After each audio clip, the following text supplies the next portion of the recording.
সে এমন ভাবে কথা বলে যেন সে সব জানে।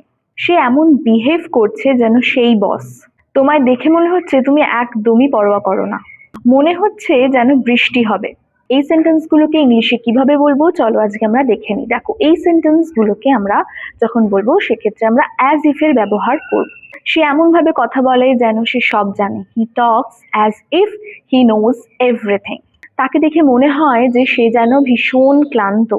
She looks as if she is very tired. সে এমন বিহেভ করছে যেন সেই বস। He behaves as if he is the boss. তুমি এমন অ্যাক্ট করছো যেন তুমি পরোয়া করো না। You act as if you don't care. মনে হচ্ছে বৃষ্টি হবে। It seems as if it will rain. সে এমন ভাবে কথা বলছে যেন সে একজন শিক্ষক। He speaks as if he is a teacher. সে এমন ভাবে নাচ করছে যেন তাকে কেউ দেখছে না। She is dancing as if no one is watching her. সে এমন ভাবে কথা বলছে যেন সে সত্যিটা জানে।